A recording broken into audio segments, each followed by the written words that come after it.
Everyone, আসসালামু আলাইকুম। সবাই কেমন আছেন?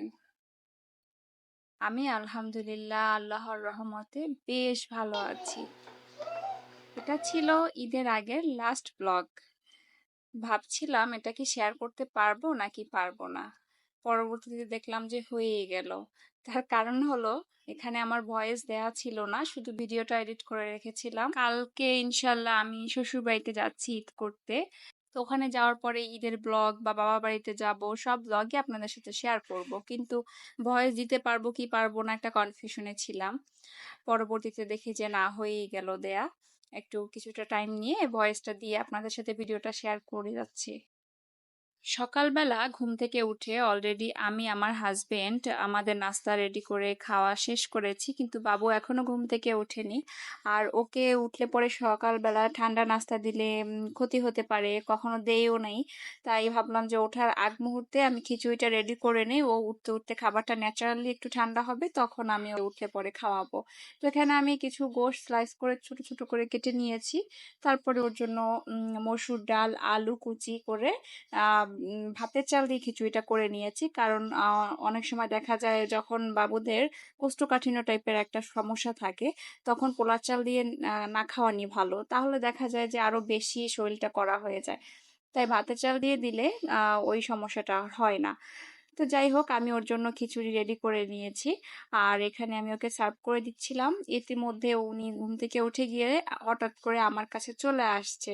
এখন আমার মনে হয়েছিল যে ও হয়তো খিচুড়ির ঘ্রাণ পেয়েছিল, তাই ও আমার কাছে চলে আসছে ঘুম থেকে উঠে। তা না হলেও রাতে তাড়াতাড়ি ওঠার কথা না। ও মিনিমাম 9টার আগে ওঠে না, কিন্তু অলরেডি 7:30 8টার মধ্যেও চলে আসছে। আমি এবার এখানে ওর জন্য একটু আচার দিয়ে নিচ্ছিলাম, তাহলে খেতে মজা লাগবে। উনি আবার পাশে দাঁড়িয়ে দাঁড়িয়ে দেখছে আর বলছে, মা এটা খাবো, এটা মজা। তো এভাবে করছিল। যাই হোক, ওকে খাবার দাবার খাইয়ে আমি ওকে ফ্রেশ করিয়ে 3তলার যে আমাদের বাড়িওয়ালা আছে, উনি তো বললাম যে আমার বাবুর দাদি হয়, মানে সে দাদি বলে ওকে, যে আমাকে তুমি দাদি বলবা। আর সে সেভাবেই সবকিছুতে ওর জন্য মায়া রাখে, ভালোবাসা রাখে সবকিছুতে। তো যাই হোক, যারা আমার আগের ভিডিও দেখেছেন তারা সেটা জানেন। আর চাইলে আপনারা আগের ভিডিওগুলো দেখেও নিতে পারেন, যারা আমার আজকে চ্যানেলে নতুন। তো যাই হোক, আমি এখানে মশলা ব্লেন্ডার করে নিয়েছি দুপুরে রান্না করার জন্য। যেহেতু কালকে বাড়িতে যাব, মানে কেমন যেন একটা খুশি খুশি লাগছিল, তাই আসলে তেমন কিছু রান্না করিনি। ফ্রিজের সবকিছুই আগে মোটামুটি খাওয়া দাওয়া শেষ করেছি। যেহেতু কোরবানি দেওয়া হবে, আমার বাবা বাড়ি কোরবানি দেওয়া হবে, আমার শ্বশুর বাড়িতে কোরবানি দেওয়া হচ্ছে।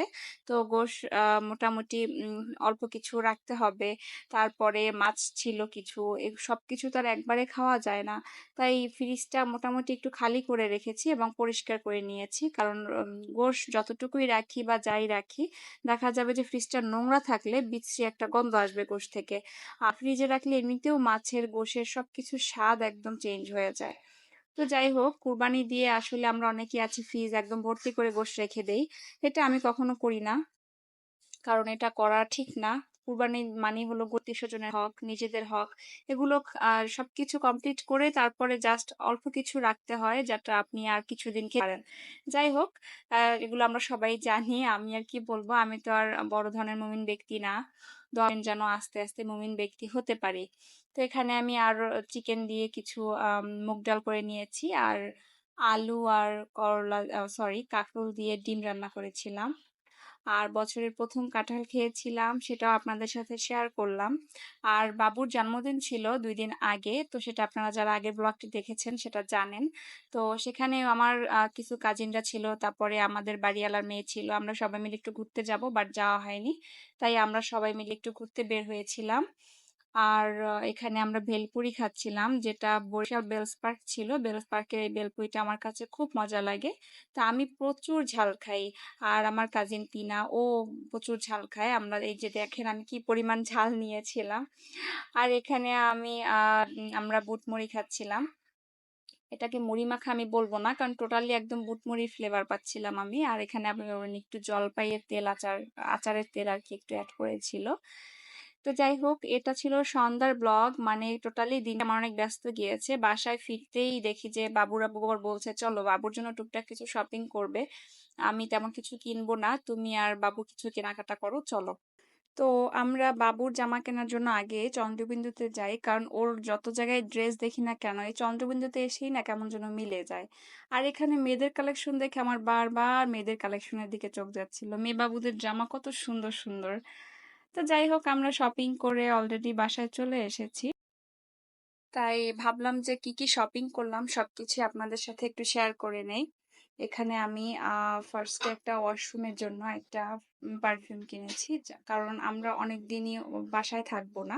তাই পারফিউমটা দিয়ে গেলে হবে কি যে ওয়াশরুম থেকে একটা যে ব্যাড স্মেল আসবে এটা আসবে না। তো যাই হোক এরপরে বাবুর জুতা কিনেছি। ওর জুতাটা খুব সুন্দর হয়েছে না, খুবই সফট ছিল। এটা নিয়েছি বরিশাল মেট্রো হাউস থেকে। আর ওর পায়ে বেশি সুন্দর লাগে। কালো জুতো ওকে কখনো কিনে দেওয়া হয়নি, সবসময় ম্যাক্সিমাম ক্ষেত্রে ব্রাউন কালার, লাইট কালারের জুতাই ও পরেছে, বাট এই ফার্স্ট ওর জন্য একটা ব্ল্যাক কালারের জুতা কিনেছি। তো যাই হোক এগুলো ছিল সিম্পলি কিছু, গরমের জন্য কিছু প্যান্ট, সচরাচর রাফ ইউজ করার জন্য কিছু ছিল। আর সেগুলো আবার কিছুটা পুরনো হয়ে গিয়েছে, তাই আবার কিছু কিনলাম। আর ওর জন্য আমরা চন্দ্রবিন্দু থেকে ২ টা ড্রেস নিয়েছি।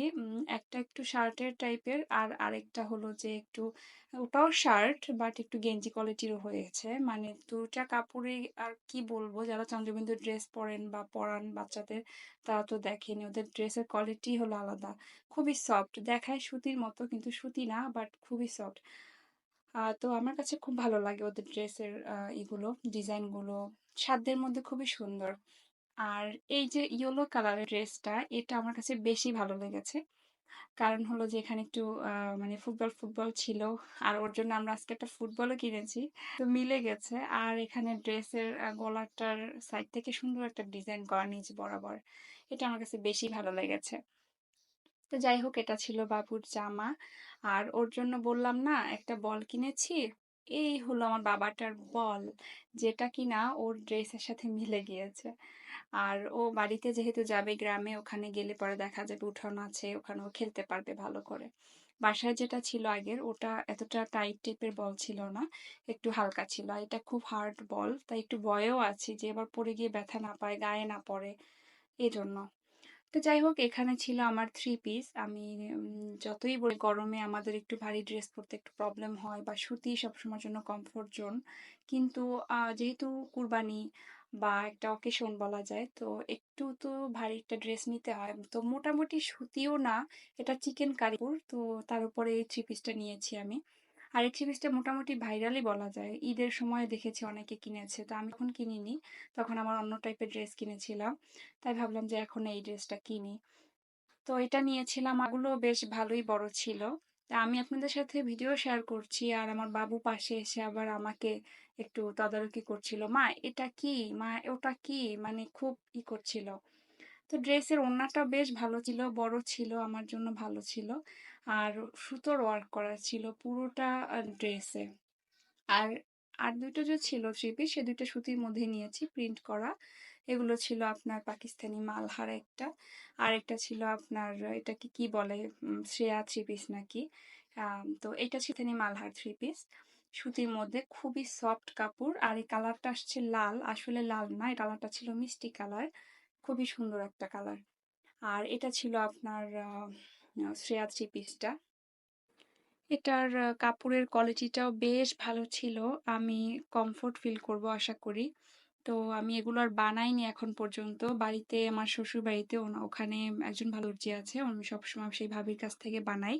তাই ভাবছি গিয়ে দিলে উনি আমাকে ১ রাতের মধ্যে এগুলো বানিয়ে দিবে বলেছে। তাই আর বানানো হয়নি, বানাতে দেইনি। আর যেহেতু শপিংটা একটু লেট করে ফেলেছি, তাই এখান থেকে আর বানাতে পারিনি। আর এটার ওড়নাটা দেখেন কত সুন্দর ছিল। সাদা ছিল। আর খুব লাইট একটা কালার, তো দেখা যাবে আমার গরম কম লাগবে। তো যাই হোক এগুলো ছিল সবকিছু মিলিয়ে একটা ফটোশুট আমার শপিং এর। আর বললামই তো যে বাবুরাবু তেমন কিছুই কেনেনি, কারণ বাবুরও আগের ঈদের মানে ঈদের সময়ের পাঞ্জাবি রয়েছে, ও জাস্ট একবার পরেছে, ওর বাবাও জাস্ট একবার পরেছে। তাই তারা দুজনেই ঈদের সময় পাঞ্জাবি পরবে, আর তেমন কিছু কেনাকাটা করেনি, কারণ মোটামুটি ঈদের সময় অনেক শপিং তারা করেছে দুজনে। তখন আবার আমি খুব কম শপিং করেছিলাম। আর এই যে ওয়াশরুমের পারফিউমটা ছিল, ভেবেছি যে এটাকে আমি এখনই মানে রেখে যাই, এটাকে খুলে প্যাকেটটা খুলে রেখে যাই, কারণ পরে আর মনে থাকবে না। কালকে দেখা যাবে তাড়াহুড়ো করে বের হয়ে যাব, ওইটাকে বাথরুমে রাখার কথা মনে থাকবে না। তাই এটাকে রেখে যাচ্ছিলাম।